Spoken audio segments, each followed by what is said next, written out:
The high school alumni group chat started pinging in the dead of night. Someone, probably bored and nursing a drink, threw out a prompt. 3 keywords to describe your high school experience. Go. The chat, which had been dormant for years, suddenly saw a name pop up that made my heart skip a beat. It was Camille Sterling, the undisputed prom queen of our graduating class. Vibrant, she wrote, passionate. Then, after a deliberate pause, she added one more, and Nate.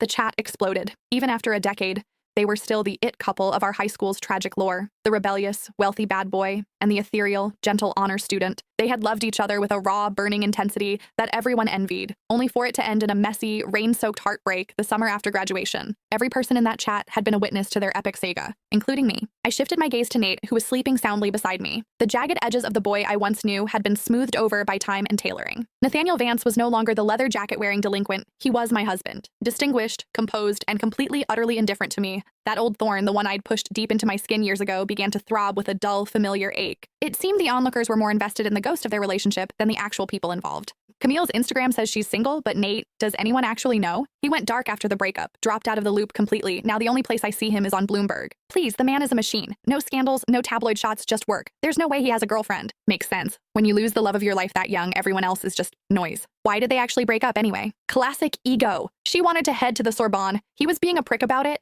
They both leaned into the drama instead of the compromise. Ugh, it's like a second chance romance novel waiting to happen. I'm obsessed. They kept spinning the fantasy, and I kept my mouth shut. I stared at the ceiling, wondering if I was the noise. Was I just the compromise he made when he realized he couldn't have the real thing? I reached over to turn off the lamp, but Nate's phone lit up on the nightstand. Unknown. I'm back, Nate. There was no contact name, but I didn't need one. Only Camille called him Nate with that specific, casual intimacy. He was out cold, his hand resting instinctively over my stomach as it often did in his sleep.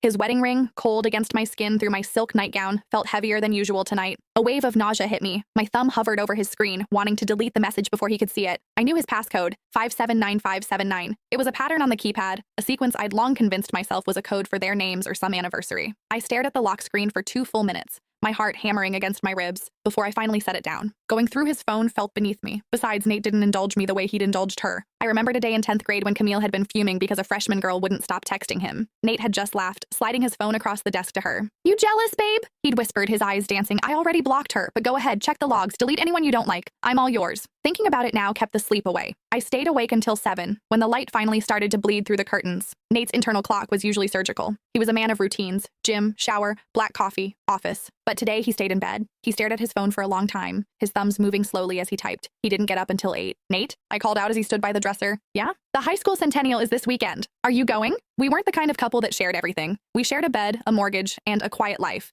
Yet I had to find out about the biggest event of the year from a group chat while he slept inches away. He paused, adjusting his cufflinks. "Yeah, are you?" I shook my head.